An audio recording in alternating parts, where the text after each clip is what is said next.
आफ्नो समस्या लिएर आउनु भएको हो। त्यहाँ एउटा मिलन कटेज रहेको छ। त्यो मिलन कटेज चाहिँ तपाईँको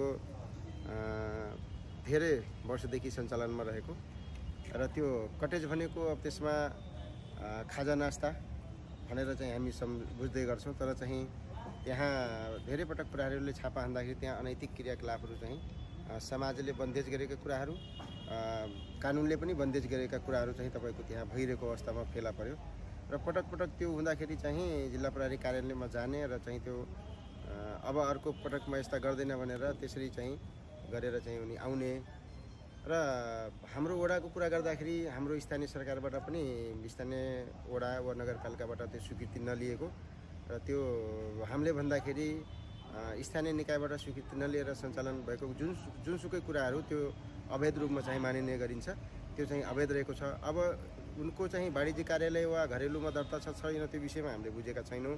तर मैले यो विषयलाई लिएर तत्कालीन नगरपालिकाका नगर प्रमुखज्यू, त्यसपछि जिल्ला प्रहरी कार्यालय र जिल्ला प्रशासन कार्यालयका प्रमुखज्यूहरूलाई पनि मैले पटक पटक जानकारी दिएँ। यो सिलसिला चलिरहेको छ, यसले समाजमा तमाम किसिमका विकृतिहरू विसङ्गतिहरू बढायो, टोलवासीको पनि गुनासो आयो, बाहिर हेर्ने दृष्टिकोण पनि नराम्रो भएको हुनाले यसलाई चाहिँ तत्काल रोक्नुपर्छ।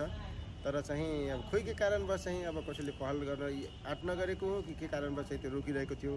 हाल अहिले आएर अस्ति चाहिँ तपाईँको नेपालगञ्जको तमाम चाहिँ यो होटल रेस्टुरेन्टहरूबाट चाहिँ 45 जना चाहिँ किशोरी र युवाहरूलाई चाहिँ समातेको अवस्थामा त्यसलाई चाहिँ तपाईँको मुद्दा पनि चलिसकेको अवस्थामा अनलाइनमा चाहिँ आएको जिल्ला प्रहरी कार्यालयले ठुलै चाहिँ एक्सन लिएको हो।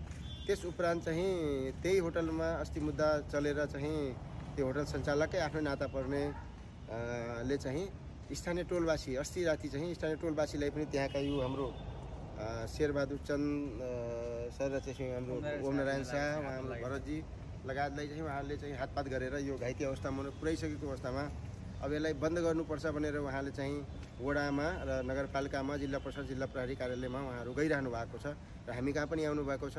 अब टोलवासीको मागलाई सम्बोधन गर्ने मेरो पनि प्रतिबद्धता हो, मेरो पनि चाहना हो। म पनि चाहिँ टोलवासीहरूको साथमा छु र कुनै पनि मेरो वडामा अनैतिक क्रियाकलापहरू कानुनले बन्देज गरेको कुरामा चाहिँ मेरो सदैव चाहिँ मेरो घोर आपत्ति हुन्छ। मेरो सदैव चाहिँ म चाहिँ त्यो कामहरू नहुन दिनका लागि मैले ठाउँ-ठाउँमा चाहिँ सम्बन्धित ठाउँहरूमा मैले चाहिँ आफ्नो चाहिँ कुराहरू मैले राखिरहेको अवस्था छ। अन्त्यमा मैले एउटा कुरा मात्र यहाँलाई गरेँ मैले, जस्तो अहिले यो घटना घटेपछि मात्रै यहाँहरूलाई चाहिँ यो जुन मिलन भन्ने जुन यो यसको कटेजको चाहिँ कुरा आयो नि, यो अवैध यो दर्ता थिएन भन्ने अहिले मात्रै थाहा पाउनु। तपाईँ त दुई पटक वडा अध्यक्ष भइसकेपछि अहिले मात्रै तपाईँलाई थाहा भयो।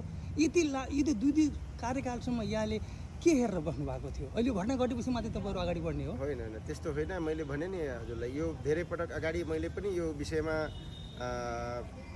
चाहिँ मैले एक्सन लिएको हो। मैले सम्बन्धित प्रहरीका उच्च अधिकारीहरू, प्रहरीका चाहिँ हाम्रो एसपी साहब डिएसपी साहबहरूसँग मैले कोअर्डिनेसन गरेर योभन्दा अगाडि अरू पनि होटल सञ्चालनमा रहेको तिनलाई चाहिँ तपाईँको यस्तो कुराहरू चाहिँ यो रोक्नुपर्छ, बन्देज गर्नुपर्छ र नगरपालिकामा मैले अघि पनि भनेको कि यो नगरपालिकामा मैले सम्बन्धित ठाउँमा मैले प्रयास गरेको, तर वडाबाट मात्रै सम्भव हुँदैन। किनभने हामी सबै कुराहरू वडाबाट मात्रै सम्भव भइदिएको भए त हामी धेरै कुराहरू छ। अहिले वडामा लगभग 70% बिजनेसहरू चाहिँ दर्तामा छैन।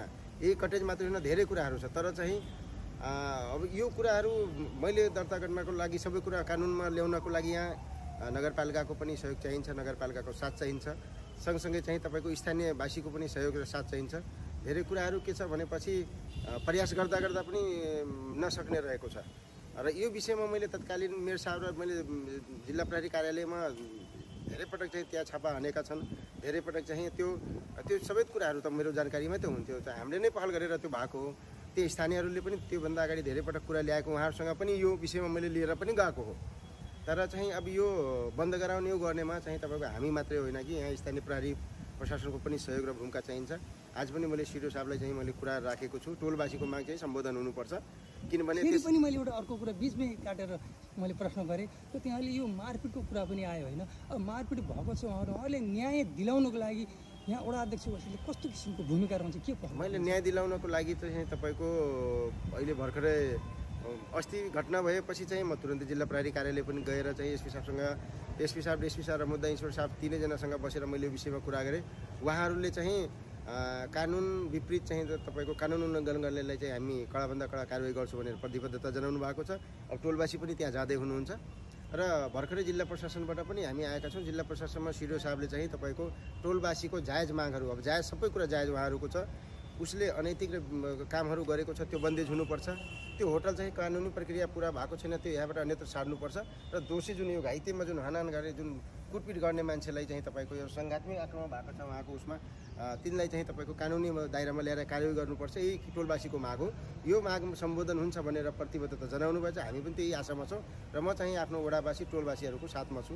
उहाँलाई न्याय दिलाउनको लागि म उहाँहरू सँगसँगै चाहिँ मैले पनि आफ्नो भूमिका निर्वाह गरिरहेको छु। धन्यवाद।